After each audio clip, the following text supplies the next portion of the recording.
In this section, we're going to discuss three ways to copy arrays. These three approaches are different in how they work and how they're coded. First would be what is probably assumed. We would write a loop, copy the array element values from one array into the array elements of the second array. The second approach is to use a library method on the system object called array copy. It allows this copying of element values to be done without a loop. Somewhere deep in the library code, there's a loop. You as a programmer don't have to write it. The third approach is another library method called clone. It creates the memory space needed and does all the copying for you. The first two approaches require that the programmer create the additional memory for the second array. Simply copying won't work. You have to have two separate arrays so that there is a place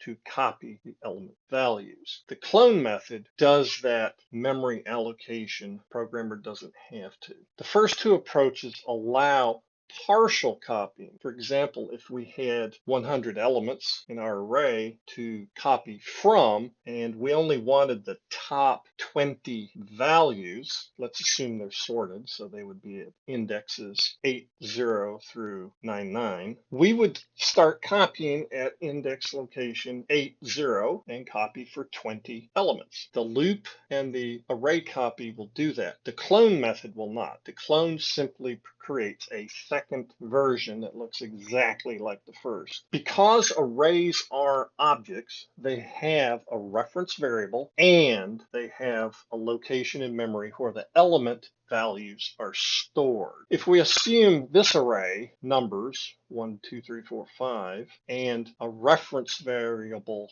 called values, so both the variable numbers and values are reference variables to arrays. The assignment, values assign numbers, means that both reference variables now refer to the same memory location because we copy the value in the reference variable called numbers into the reference variable called values. So now they both contain the same data. That means they both refer to the same memory location. This is called a shallow copy. We did not copy any element values, only the reference variable value. So a change on one array is immediately available to the other array since it's exactly the same memory location. If I said numbers index 0 assign 0 and then wanted to print out values sub 0, it would print out 0 because they're referring to the exact same data. If we want two separate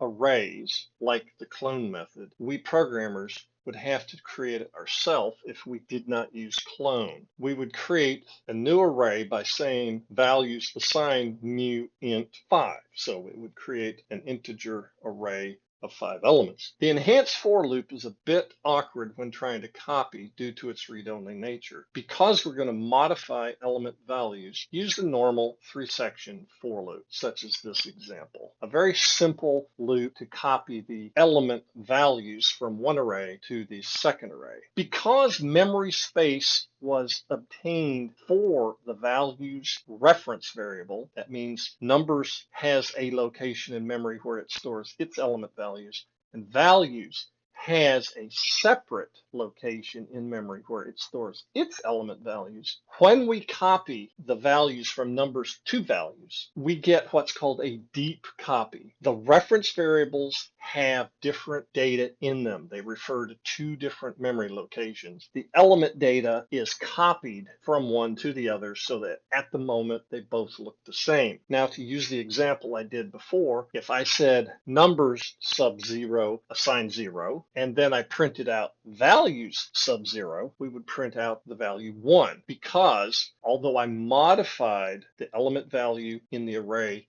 referenced by numbers, the values of the elements referenced by the values reference variable is not affected. They're two totally separate arrays referenced by two totally different reference variables. So I truly have two copies of the same data. I can modify them independently of each other.